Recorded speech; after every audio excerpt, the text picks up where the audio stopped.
Everyone, hi. So our today's lecture is about post-Cold War world, the new international order and global trends. So today we will have a look at how the current international order emerged and what global trends define our today's world. First of all, let's go a little bit into history and see how the modern world emerged, how the current international order emerged. And to understand this, we need to go a little bit back to the period of the Second World War and post-war period. So the 1943-1945, the final period of the Second World War was defined by the Grand Alliance, or the Big Three as it is often called in Russia, which is an alliance of three superpowers: the Soviet Union, the United States and Great Britain. And these powers were led by their leaders, Joseph Stalin, Franklin Roosevelt and Winston Churchill. And by the way, here in the picture you can see them sitting in front of Livadia Palace in Crimea at Yalta Conference. So during the conferences in Tehran, Yalta and in Potsdam, three superpowers decided on what the new post-war world will look like. Several very important decisions have been made. Here we can see some of them, like the Germany was divided into occupation zones, and so it was divided actually in 4 occupation zones for the Soviet Union, for the United States, for Great Britain and for France. Post-war borders have been changed, and for example East Prussia, which we now know as Kaliningrad Oblast, was cut from Germany and it was included in the Soviet Union or the Kuril Islands, so some borders have changed. The United Nations as the universal international organization has been created, and the main goal of the United Nations was to maintain international peace and security. These decisions, they actually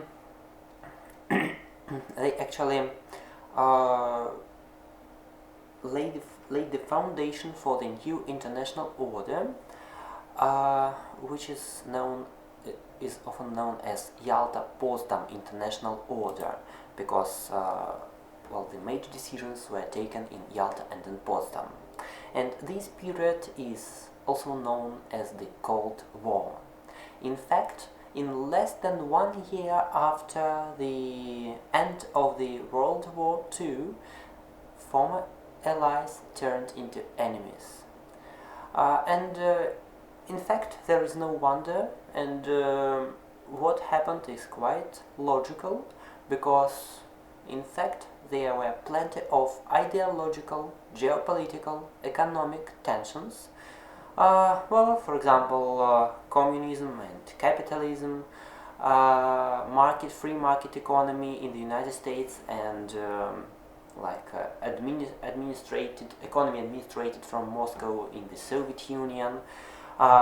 Soviet Union and the United States were fighting for spheres of influence, and this led to geopolitical tensions. So actually two major superpowers, the Soviet Union and the United States, two superpowers that emerged from the World War II, they had plenty of tensions, and these tensions, no wonder that these tensions finally turned into global competition. Many researchers believe that the formal beginning of the Cold War was proclaimed on the 5th of March 1946 by Winston Churchill. By that time Churchill was not even the British Prime Minister, but he was like a private person, private lecturer, who was giving a speech at Fulton College in the United States, and this speech is also known as the Iron Curtain speech because Churchill proclaimed that the Iron Curtain divided Europe into two parts: communist part and Western Europe. But of course, it's just a formal division. In fact, these tensions they actually have always existed, but during the period of the Second World War, the tensions were put aside in front of new, very important tasks, and now they just emerged again. By the way, it's interesting to see why we call it the Cold War. Despite these great tensions, this war still it never turned into global hot war. There were collisions, there were conflicts, regional conflicts, but they never turned into global conflicts, fortunately. And the Cold War never turned into real global armed conflict, into hot war. Here let's have a look at what is the Cold War about. In fact, it was defined by the bipolar world order. Also it is called Yalta-Potsdam system of international relations. Two superpowers emerged from the Second World War, the United States and the Soviet Union. And quite interestingly, these powers, they didn't play leading role in the pre-war world. But the Second World War, of course they were like great powers, but still they were not leaders. There were several countries competing for leadership, but after the Second World War, there were just two superpowers and all other countries were far behind them. And these two superpowers, they actually create two military blocs: North Atlantic Treaty Organization, or NATO, for the United States, which was created in 1949, and the Warsaw Pact for the Soviet Union. NATO united the United States, Canada, and most Western European countries. The Warsaw Pact united the Soviet Union and its East European allies. And these geopolitical, ideological tensions, they turned into the arms race. It all started with conventional armed forces, but with the development of nuclear weapons, soon it became clear that nuclear weapons enjoy enormously destructive potential, and further arms race was focused on nuclear weapons, on nuclear arms race. And here in the diagram you can see the number of nuclear warheads possessed by the United States and by the Soviet Union. And you can see that at its peak, the United States possessed over 30,000 nuclear warheads, and the Soviet Union even up to 45,000 nuclear warheads. In fact, this is ridiculously a lot. This amount is required to destroy the whole planet not even once but several times, what actually makes no sense. So, in fact,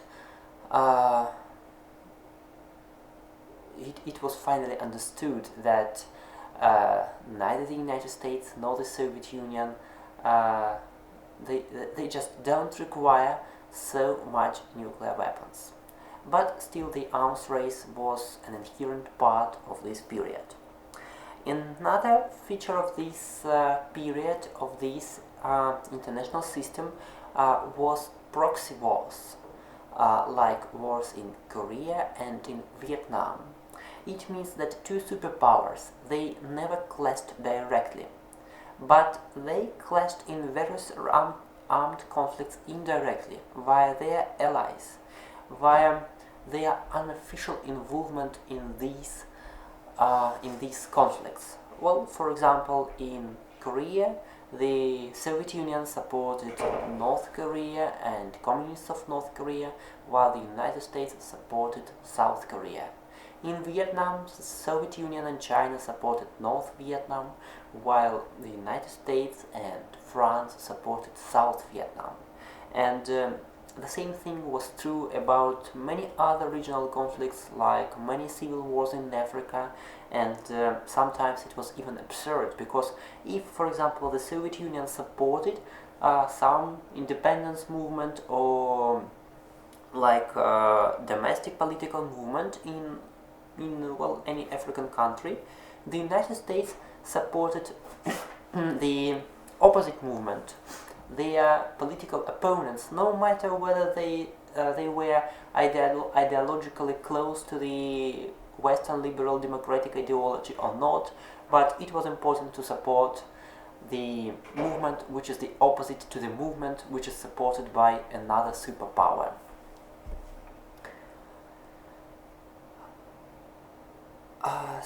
Still, despite okay, so now let's have a look at Cold War crisis. Fortunately, the Cold War never led to global conflict. Like the United Nations managed to prevent the World War III, and the possessing of nuclear weapons made it clear that there will be just no winner in the new World War, because it will be a nuclear war, and like the whole planet will be just destroyed. And that's why actually this arms race and these nuclear arsenals, they kind of though of course it was very dangerous, but still they prevented superpowers into starting a war. But regional crises, they did exist, and there were several of them. Here let's just focus on three. The first one was in Berlin in 1948, 1949, and the Germany, as I already mentioned, was divided into the occupation zones, and its capital Berlin was also divided into occupation zones, which was finally divided into two zones. The East Berlin was the Soviet occupation zone, and West Berlin was the occupation zone of the United States and its allies. But the West Berlin, it was surrounded by East Germany, by the occupation zone of the Soviet Union, so it was fully surrounded by the Soviet occupation zone. And this means it was a kind of enclave of the Western world surrounded by Soviet sphere of influence. And following some tensions, we won't now focus on them, but following tensions between the Soviet Union and the United States, the Soviet Union decided to start a blockade of West Berlin. Like all communications, all roads were cut off, and the only way to supply a big city, part of a big city, West Berlin, was by air. So that the United States had to supply West Berlin with food, with any other products, everything which is needed by the city by air. And this happened for 1 year, for almost 1 year. And in Western and West Berlin airport, almost every 5 minutes an airplane with supplies landed, and try to imagine this happened during the whole year. Finally, the blockade was lifted, and the usual land supplies by roads, it was reintroduced. But well, actually the crisis was very acute, and what made it even more dangerous, that West Berlin and East Berlin were the place where large Soviet army and large American army were placed. So this was the place where these two armed forces, they were very close to each other. The next crisis was also connected with Berlin, and it was in 1961.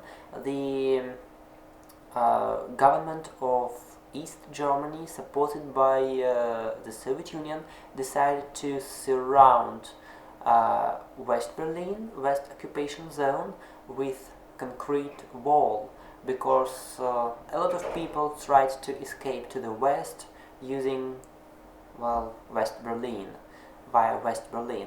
So it was decided to surround it by concrete wall so that nobody from Eastern Germany could escape.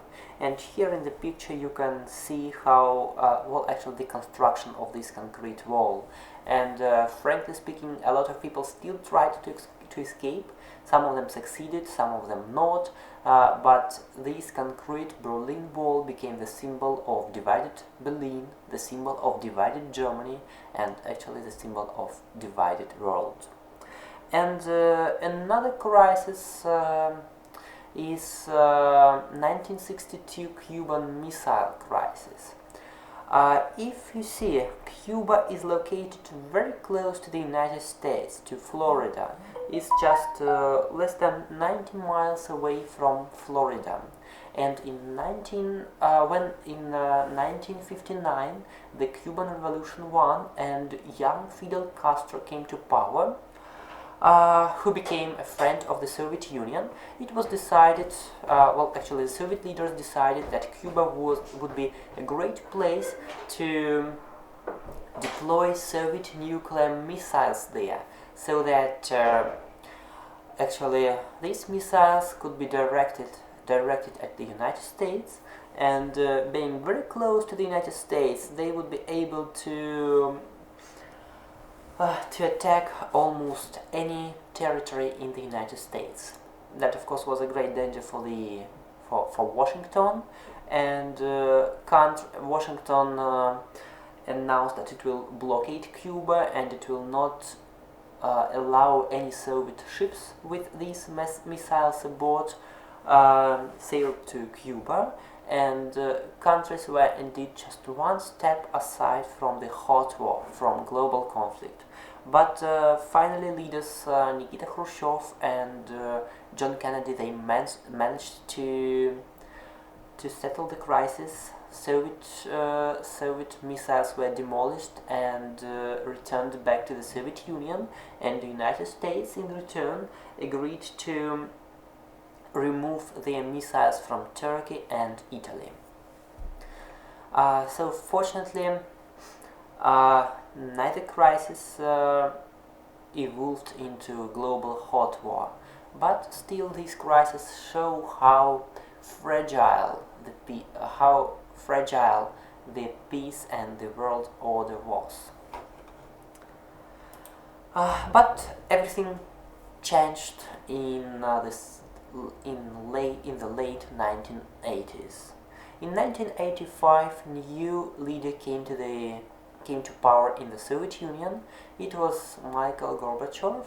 He proclaimed perestroika of domestic life in the USSR, and it also proclaimed new political thinking for the world, for foreign policy, meaning that this political thinking, it implied that the world shouldn't be like divided into two parts, the two competing parts.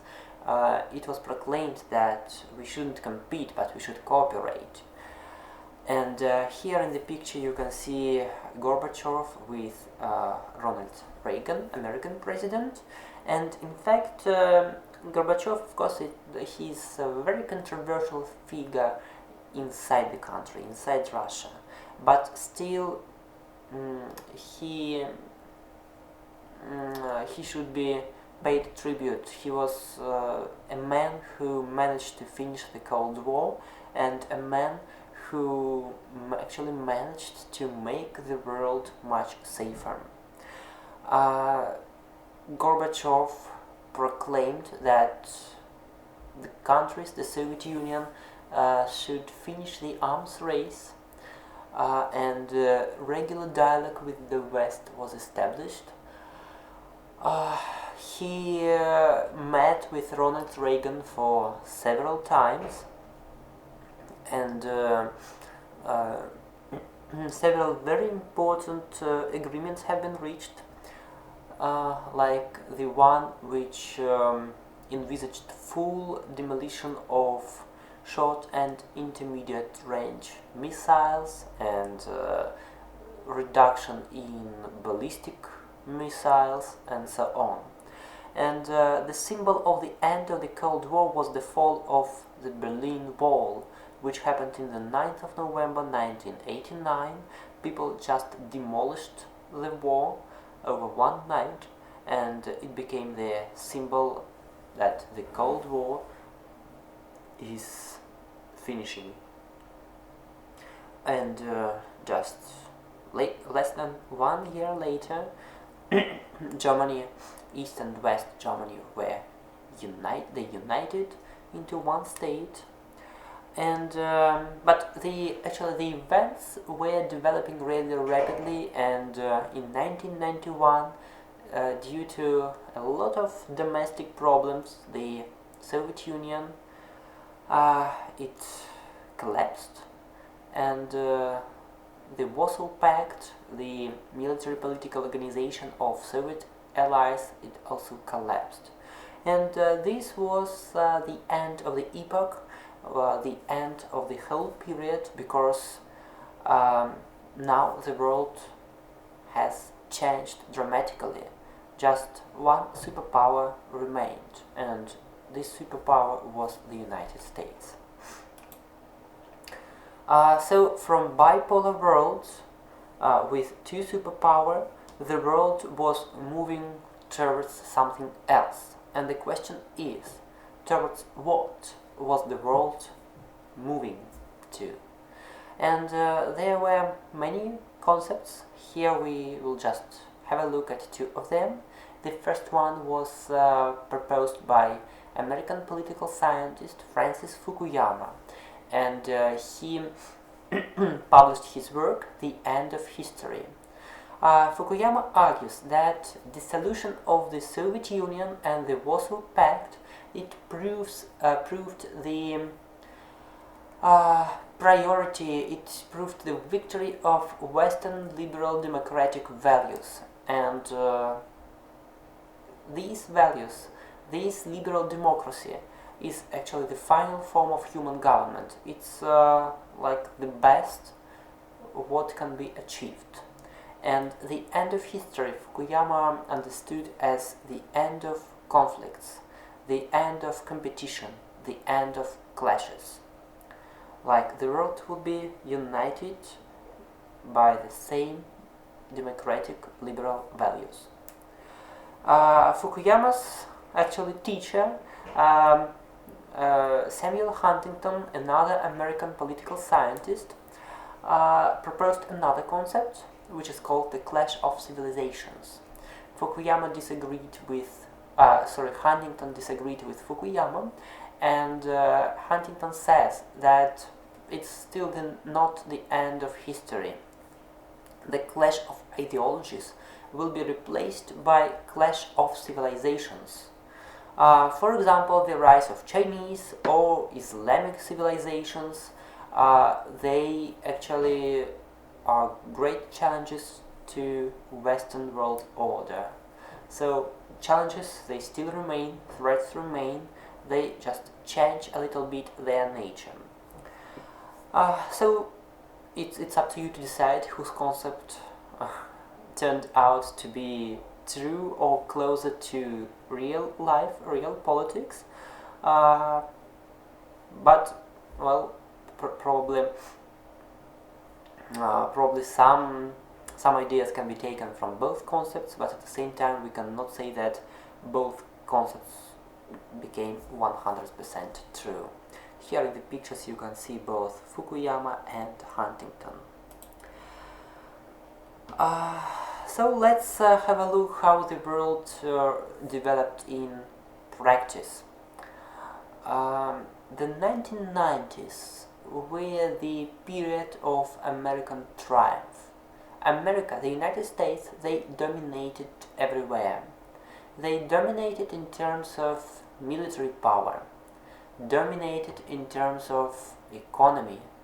American values dominated. So the United States was a real superpower and no one could challenge its supremacy. No one could even come close to the United States. They were far stronger than any other state in the world. And this period, we may call it Pax Americana, like the period of American triumph. And this Pax Americana, it included first and foremost America's closest allies, NATO countries like Canada, the UK, France, Germany, and other NATO members. This world also included Australia, New Zealand, some Asian countries like Japan, South Korea, some countries in the Middle East like Israel, Bahrain, Saudi Arabia, and of course these countries, they still remain American allies. But now the world is changing and other powers are emerging. And let's have a look at what powers are emerging now. So the 2000s became the period of American power decline. It turned out, and Americans themselves, they found it maybe with surprise, that the United States still is not strong enough to lead the world alone. Conflicts in wars in Afghanistan, in Iraq, they showed that American power, American military power, it still has its limits, and the United States, its power, it's just finishes at certain point. On the other hand, new powers are emerging, and here in the table you can see the emergence of new power in economic terms. Like in 1999, the first economic power was the United States, which was far more powerful economically than its closest rival, the competitor Japan, and actually all top 5 economies, they belong to Pax Americana, to the US-led world. If we have a look at top 5 economies in 2019, so that 12 years later, we will see that the list has changed almost completely. Number 1 is China, and we can't even see China among top 5 economies 20 years ago.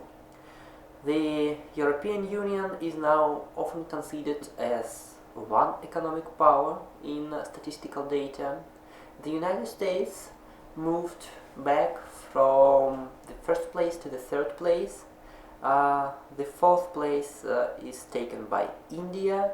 So new powers are emerging, and economy is often followed by politics. Economic power is often followed by political power, and China is gaining political influence. The European Union is more and more often stands on the world arena as one united actor, despite some problems in the EU. India is sounding louder and louder in the international area, and so on. So it's clear that today's world is very different from the world in the 1990s. So it's there will be no straight answer whether the today's world is still unipolar, or it's multipolar, or it's unipolar but it's heading towards multipolarity. There are different concepts and it's up to you to decide, given the facts, given the data that we have.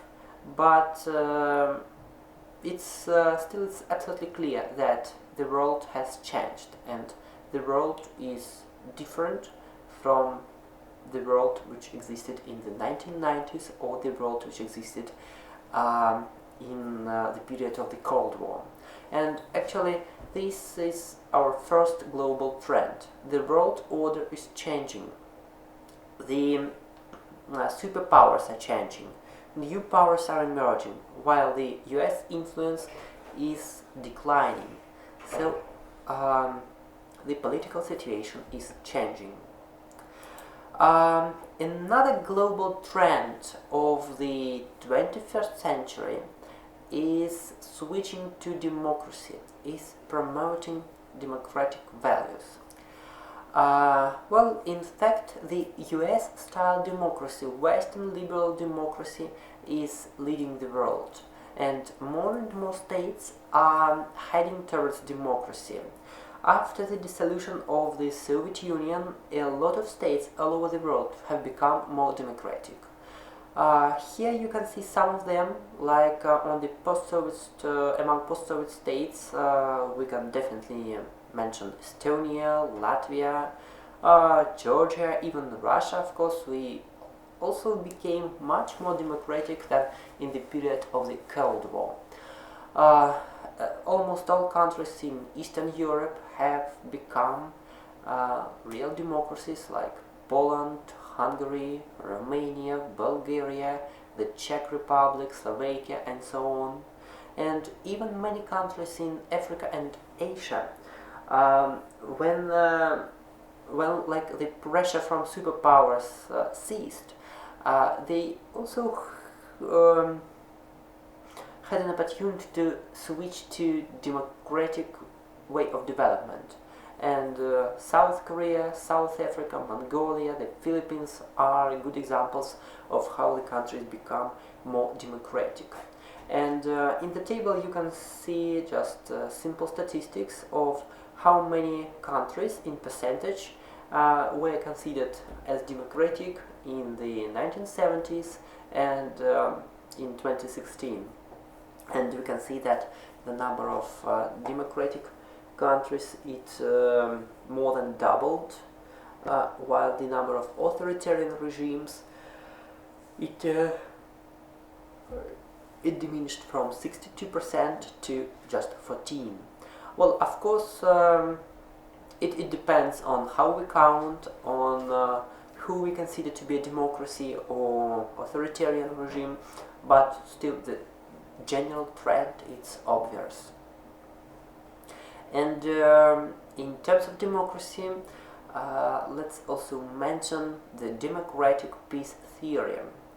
It was developed by American political scientists, and it says that actually truly democratic states, they have no wars with other democratic states. Like, democratic world is much more peaceful, much more secure, and if an armed conflict is taking place, it means that either two authoritarian states are fighting, or a democracy is fighting an authoritarian state. But it can't be a conflict between two democracies. So you may just try to find some examples to support this theory, or to argue with proponents to oppose this theory, but still this theory has a right to existence, and in general the world, the more democratic world is becoming, the less violence it is experienced. That's another trend. Okay, let's move on. And despite the world is becoming more democratic, dictatorships still exist. Well, here we can see just a few of them, like North Korea, Syria, Turkmenistan, Democratic Republic of the Congo, and well, this list can be continued. And the question is, should the democracy be promoted? Should the international community somehow help these countries become democracies? And if yes, by whom and how the promotion should be carried out? And in fact, this is an open question. Different countries answer it differently, and there have been several attempts to promote democracy, and the Libyan case in 2011 is very characteristic, and I suggest to just to have a look at it and to focus at it a little bit in more detail. So Libya was ruled by Muammar Gaddafi. It was ruled by him since 1969. So by 2011 it was for almost for over than 40 years, and Gaddafi was trying to build there a kind of Arab socialism in his understanding of socialism, and actually he was a very well, quite kind of weird, strange leader, dictator. Um, for example, when one day he came to New York to attend the UN General Assembly, he decided to live not in the hotel, but in a traditional Arab tent, like tent just in the middle, in the center of New York. Another his strange idea was to move the UN headquarters from New York to Libya. So he was remembered as a leader with some strange ideas who behaved a little bit strangely. But what is important now is that Libya was a kind of an authoritarian regime, and when the wave of revolutions, of opposition movements started in the Arab world, it led to the civil war in Syria. The opposition was trying to combat Gaddafi and to make Libya more democratic. And NATO and first and foremost the United States, Great Britain and France, they tried to help Libyan opposition to overthrow Gaddafi, and they carried out airstrikes, and finally they managed to overthrow Gaddafi, to kill him. But the question is, has Libya become more democratic? And the answer is no. And it hasn't become more democratic, it hasn't become more secure, it hasn't become more prosperous. The problem is that from 2011 and till now, the fierce civil war has been taking place in Libya. There are various opposition groups who fight for power. Libya became a very attractive place for international terrorists because there is no united government who can control the whole territory, and the life is in Libya in general has even deteriorated compared to the period under Gaddafi. Another global trend is disarmament.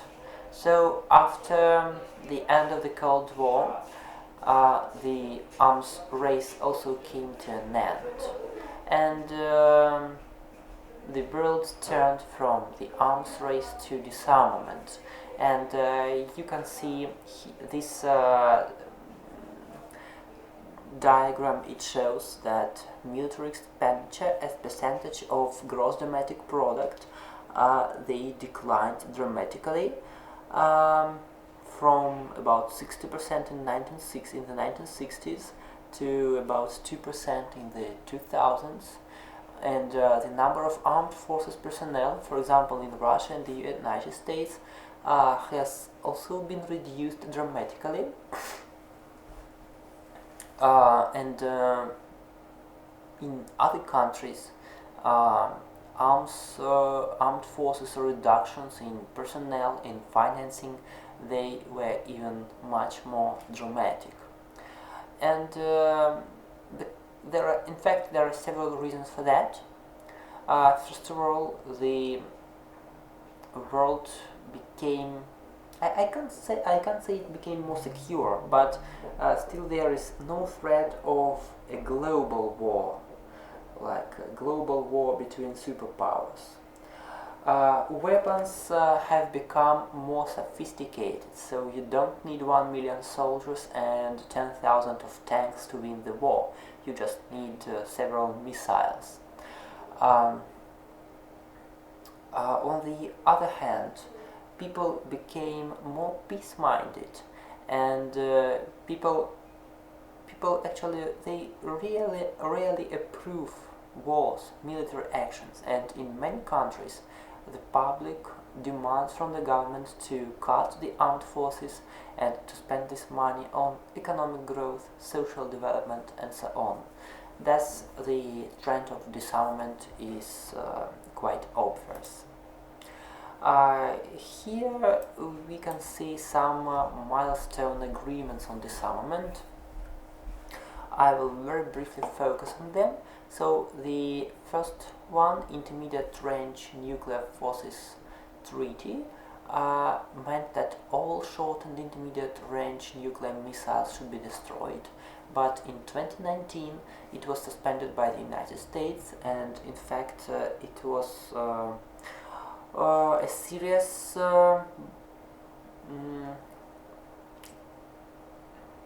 a serious problem for international security system, because from now on these short and intermediate range nuclear missiles, they can be rebuilt.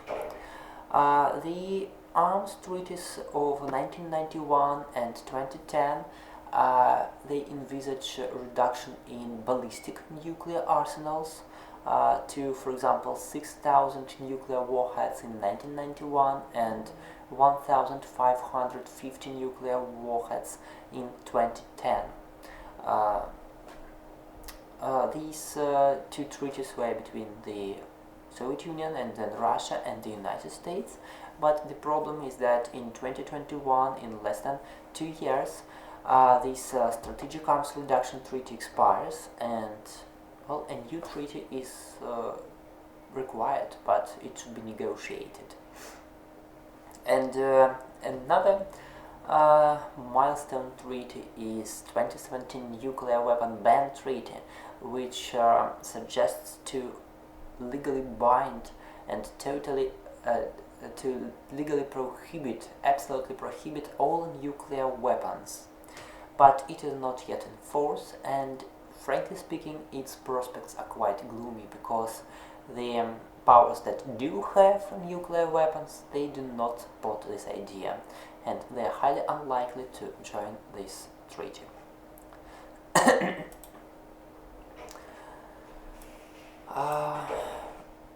Along with disarmament trend, it became clear that tough diplomacy, military actions, economic sanctions, in total what we often call hard power, are not always effective, and they don't lead to achieving long-term goals. And American political scientist Joseph Nye suggested a concept of soft power. He understands that soft power is as the ability to attract, in opposing to the ability to force, to attract politically, economically, culturally. And soft power is becoming another very characteristic feature of the global development.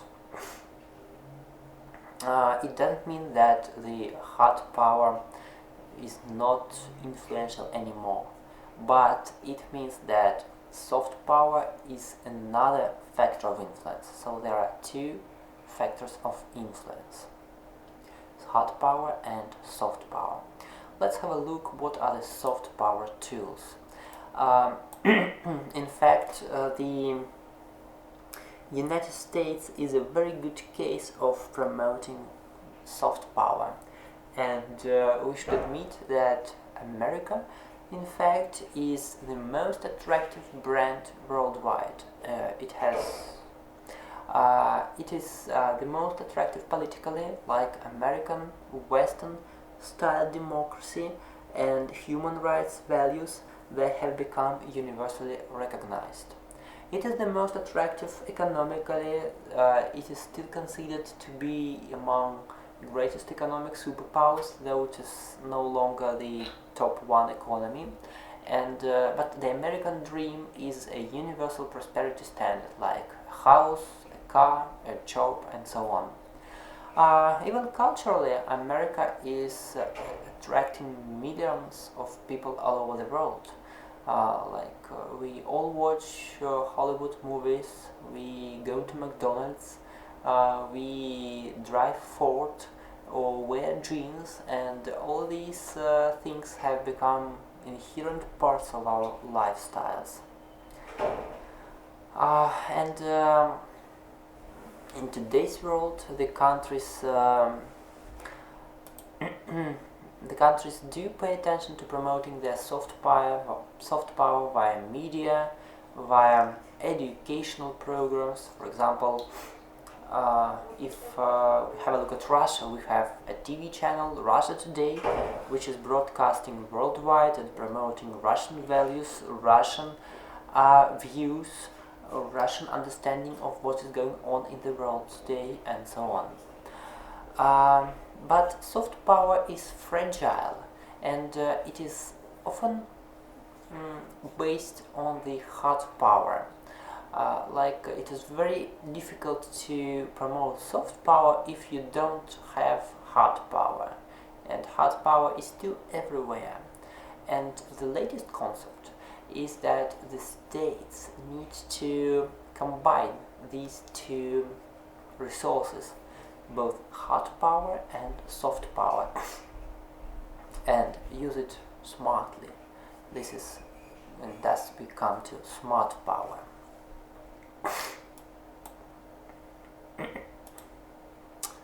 Another trend is globalization, which means integration between individuals, companies, and nations. Historically, the world was really fragmented.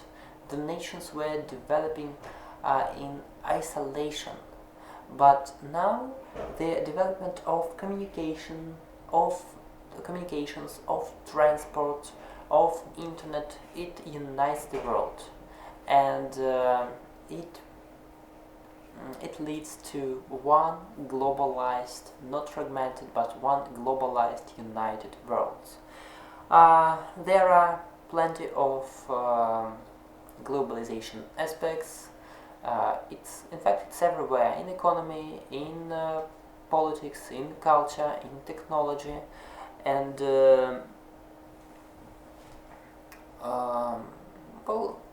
actually it affects everyone. Again, we all wear jeans, we all watch foreign movies, we generally accept Western democratic values and human rights values, or like market economy. Technology is spreading everywhere. We all have smartphones or iPhones, laptops, and so on. So globalization has plenty of aspects, and it affects almost every person in the world. In terms of politics, globalization first of all means universal standards and values. like universal standards of democracy, of political systems, of economic values, of lifestyle, and this means that states are becoming very very similar to each other, and most of them try to share similar values. Another feature of globalization it is interdependence. This means that countries very strongly depend on each other, on trade, on some other economic and financial connections, on transport links to each other, um, on everything actually. And a very good example of interdependence is trade to GDP ratio. It means the total volume, the total cost of external trade, of export and import, compared to countries' GDP. And for example, in Luxembourg or in Hong Kong, it's the volume, the cost of the external trade is almost 4 times bigger than the total cost of what is produced in the country, inside the country. Even in Russia, in China, this rate is very high, and this means that we all very strongly depend on connections with other countries, on economic connections, and our economies cannot function properly in total isolation. Finally, another another feature of globalization is global threats like climate change, economic crisis, security threats, and global threats that require global response and global cooperation. No state can combat like climate change or economic challenges alone. States have to cooperate, have to unite in order to be able to combat these threats. Uh, in fact, globalization has both advantages and disadvantages, pros and cons, and here you can just think of some positive and negative features of globalization. I'm sure it's not difficult to find them, and you can find both positive and negative aspects of globalization. Well, I already mentioned positive as an example of negative aspect. For example, we can mention globalization is threatening traditional culture, is threatening traditional lifestyle. Even languages are threatened by globalization, especially small languages, languages of tiny ethnic groups. So globalization is not always positive. It has also negative features too. And our final trend for today, final global trend, is regional integration. And in fact, regional integration is a product of globalization. Countries try to cooperate and to integrate in various spheres. In economy, they remove trade barriers. This means that you can countries try to allow sell and buy goods, to export and to import goods without any barriers, without any custom tariffs. They try to create customs unions and even monetary unions. In politics, they often have common approach to global problems, to global challenges, threats. Some countries try to develop their common foreign policy and to build the relations with the rest of the world on some common values, some common foundation. Even visa-free regime is a manifestation of integration, because countries making moving from one country to another easier, and that's also they become closer to each other. Their citizens become closer to each other. Defense is the most sensitive sphere, but even in defense, countries are concluding defense agreements. They try to establish armed units, common armed units. So integration, cooperation, it actually embraces almost all spheres. Here we can you can see some examples of integration unions. They are very different in terms of members, in terms of their goals, in terms of aspects of integration. Well, for example, the African Union unites almost all African countries, 55 states, and they concentrate on absolutely different integration aspects like economy, defense, security, culture, and so on. The Eurasian Economic Union is an integration group which is led by Russia, and it has in total 5 members, and this is mostly an economic integration union. Like economic integration is in priority. The Association of Southeast Asian Nations, ASEAN, has 10 members, and it also focuses on economy and security cooperation. The Arab League unites Arabian countries, and it has 22 members. So, and there are dozens of other integration unions. All of them are very different, but still they are very good formats for cooperation and for integration between countries. Probably the most successful integration project is the European Union, and let's have a closer look at the European Union case.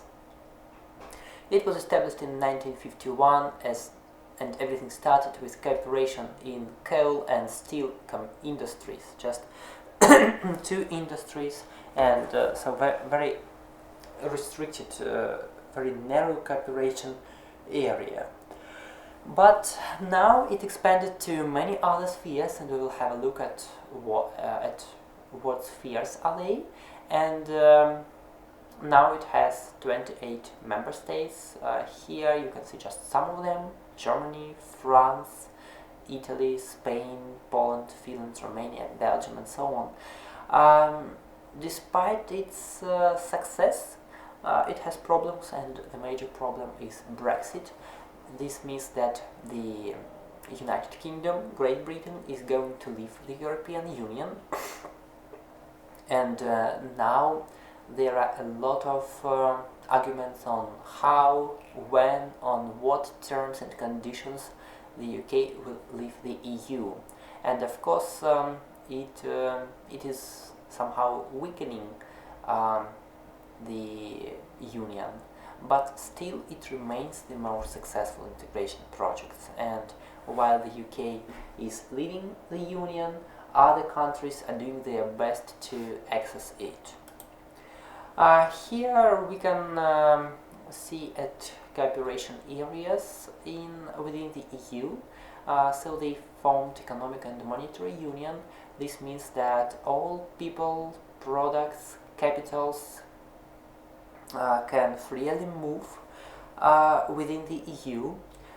They have one currency, euro. Most of the countries have one currency. They have a visa-free regime, Schengen zone. They have common agricultural, regional, social, economic policies, and they even have close cooperation in the spheres of foreign policy, security, defense, and immigration, though these spheres are traditionally considered to be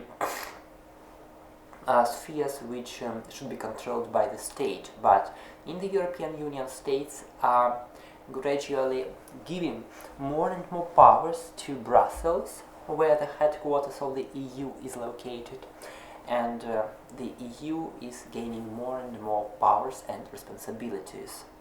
It has even its structure is similar to national government. It has its own parliament as a legislative body, it has its own court as judicial body, and it has council and commission as executive bodies. So to sum up our today's findings, the end of the Cold War led to a new period in international relations, a new epoch which is very different from what was going on during the Cold War. And our today's world, the 21st century world, is determined by several global trends. In fact, there are many of them, but today we focused on just some of them. Multipolarity, like the world is becoming more multipolar and more powers are emerging. The world is becoming more democratic and more countries are accepting democratic values. The world is moving towards disarmament, and the armed forces personnel and armed forces financing are reducing, but it doesn't mean that that there are no armed conflicts at all. There are still armed conflicts, but the overall volume of military power is diminishing.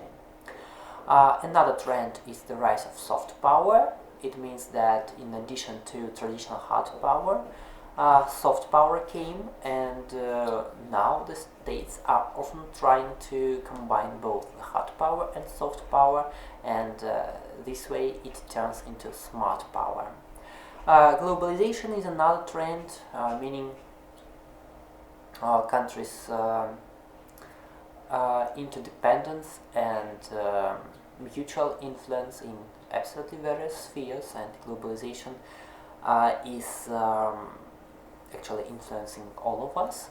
And our final today's trend is regional integration, meaning that states are preferring to unite and to cooperate in various spheres, in economy, in politics, in culture, in security, and so on, and to tackle together global issues. Next class we will focus on global challenges and threats. They are also kind of global trends, but in a negative way. Today we mostly spoke about positive or maybe neutral trends, but next class we will talk about threats and challenges. So, thank you for the attention and see you next class.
Ага, все закончилось, я уж тут не стал ничего трогать. А, хорошо. Тогда, ага, можно, наверное, следующую.